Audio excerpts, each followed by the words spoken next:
आप सभी को हमारा नमस्कार और प्रणाम। हमारे इस चैनल प्रज्ञा का सिर्फ एक ही पर्पस रहा है कि हम श्रीमद् भगवद गीता की टीचिंग्स को आप तक पहुंचा पाएं, ताकि आपकी वाणी आपके जिंदगी में थोड़ा सा सुधार आए। जिंदगी में बहुत कुछ सीखने का मौका मिलता है और कभी कभी हमें ये लगता है कि ये मेरे साथ क्यों हुआ, ऐसा तो नहीं होना चाहिए था। मैं तो बिल्कुल अच्छा हूं, मंदिर जाता हूं, पूजा पाठ करता हूं। लेकिन श्रीमद् भगवद गीता हमें यह सिखाती है कि कर्मों से कोई नहीं बच सकता। अगर आपको सफरिंग एंड्योर करना है तो सफरिंग एंड्योर करना है, लेकिन उस सफरिंग में सीखने का मौका भी है आपके पास। ये है एपिसोड 77, चैप्टर 11 में है हम विश्व रूप दर्शन योग, और इसके पहले के जितने चैप्टर्स हैं और जितने एपिसोड्स हैं आपको इसी चैनल में, इसी प्लेलिस्ट पर मिल जाएंगे। सखेति मत्वा प्रसभम यदुक्तम, हे कृष्ण हे यादव हे सखेति, अजानता महिमानम तवेदम मया प्रमदात प्रणयेन वापि। जब अर्जुन भगवान के विराट रूप को देखते हैं तो वो उनके कृष्ण रूप को भूल जाते हैं और पूछ बैठते हैं कि उग्र रूप वाले आप कौन हैं। जब अर्जुन को ज्ञात होता है कि दोनों रूप उन्हीं के हैं तो वो पुरानी बातों को याद करके उनसे क्षमा मांगते हैं और अर्जुन कहते हैं कि हे प्रभु, मैंने कभी आपको हे कृष्ण कह दिया, कभी हे यादव, कभी हे सखे कह दिया। इसका कारण यह था कि मैंने आपकी ऐसी महिमा और स्वरूप का मुझे कोई आइडिया ही नहीं था, कोई ज्ञात नहीं था। आप विलक्षण हैं, आपके एक अंश में अनंत कोटि ब्रह्मांड विराजमान है, यह मैं पहले नहीं जानता था। आपके प्रभाव की तरफ मेरी दृष्टि ही नहीं गई थी। अब दोस्तों, समझने वाली बात है, ऐसा नहीं है कि अर्जुन भगवान के स्वरूप, महिमा और प्रभाव को पहले से नहीं जानता था, अवश्य ही जानता था। तभी तो उसने एक पूरी सेना को छोड़कर, मतलब पूरी नारायणी सेना को छोड़कर निशस्त्र श्री कृष्ण को स्वीकार किया था। भगवान के शरीर के किसी एक अंश के अनंत कोटि ब्रह्मांड जो उसमें स्थित है, उनके उस स्वरूप और महिमा को अर्जुन पहले से नहीं जानता था। जब भगवान ने कृपा करके अपना विश्व रूप उसको दिखाया तो उसे देखकर ही अर्जुन की दृष्टि भगवान के प्रभाव की ओर गई।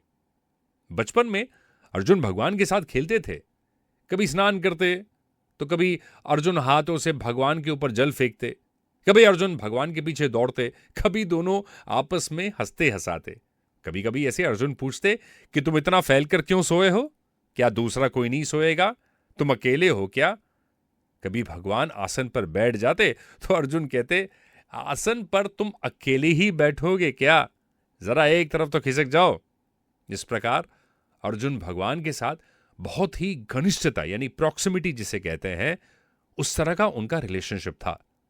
अब अर्जुन उन बातों को याद करके ये कहते हैं कि हे भगवान, मैंने आपके न जाने कितने कितने तिरस्कार यानी इंसल्ट किए हैं, मुझे तो सब याद भी नहीं आ रहे।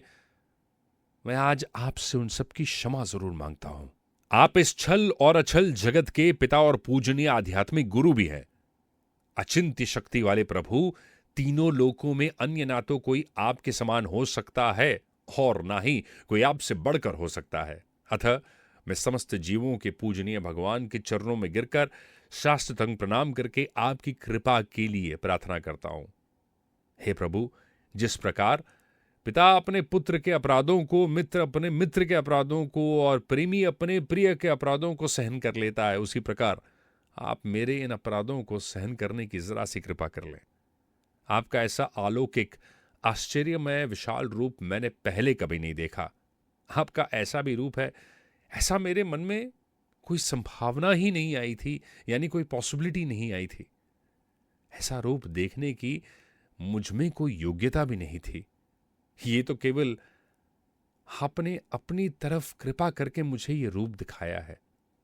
इससे मैं अपने आप को बहुत सौभाग्यशाली मानकर हर्षित हो रहा हूं। आपकी कृपा को देखकर गड़गड़ हो रहा हूं, परंतु साथ ही साथ आपके स्वरूप की उग्रता को देखकर मेरा मन थोड़ा भय के कारण अत्यंत व्यथित हो रहा है, व्याकुल हो रहा है और थोड़ा सा घबरा भी रहा है। आप देवताओं के स्वामी हैं, जगत के आश्रय हैं। आप मुझ पर प्रसन्न होकर अपने पुरुषोत्तम रूप को मुझे जरा दिखलाए। हे हजारों भुजाओं वाले विराट रूप भगवान, मैं आपके मुकुट धारण किए हुए और हाथों में शंख चक्र गदा और पद्म लिए रूप का दर्शन करना चाहता हूं। कृपा करके आप चतुर्भुज रूप में जरा प्रकट हो जाएं। श्री कृष्ण कहते हैं कि हे अर्जुन, तू बार बार ये कह रहा है कि आप प्रसन्न हो जाओ। मैंने दिव्य दृष्टि देकर तुम्हें ये विराट रूप दिखाया है। उसमें विकराल स्वरूप रूप को देखकर तुम भयभीत हो चुके हो। पर यह विकराल रूप मैंने क्रोध में आकर ना तुझे भयभीत करने के लिए तुझे दिखाया है, बिल्कुल नहीं। मैंने तो अपनी प्रसन्नता से ये विराट रूप तुम्हें दिखाया है। इसमें तुम्हारी कोई योग्यता, पात्रता अथवा भक्ति कोई कारण नहीं है। इस विश्व रूप को पहले किसी ने नहीं देखा, पर वर्तमान में कोई नहीं देख रहा है। ऐसा नहीं कहा जा सकता। इसका कारण है कि अर्जुन के साथ साथ इस विराट रूप को पहले किसी ने नहीं देखा, पर वर्तमान में कोई नहीं देख रहा है। अब ऐसा भी नहीं कहा जा सकता, क्योंकि अर्जुन के साथ साथ एक और इंसान है जो भगवान के विश्व रूप को देख रहे हैं, और वो है संजय।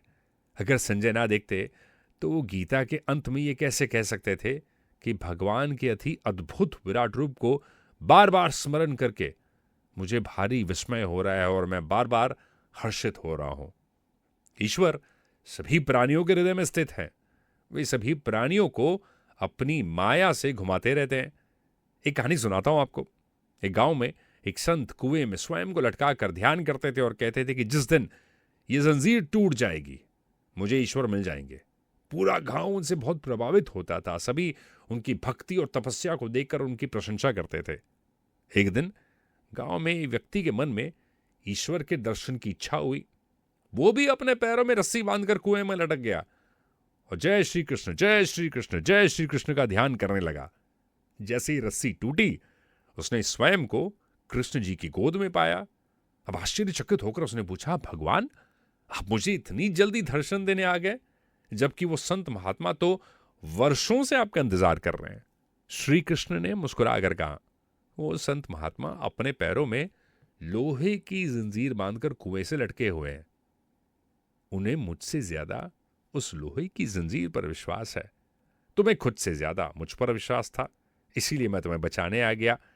ये जरूरी नहीं है कि दर्शन प्राप्त होने में वर्षों का समय लगे। आपका विश्वास आपको ईश्वर के नजदीक लेकर जा सकता है। आज का एपिसोड आपको कैसा लगा हमें कमेंट करके जरूर बताइएगा। और हां, इस एपिसोड को शेयर करना ना भूले। बहुत सिंपल सी बात है।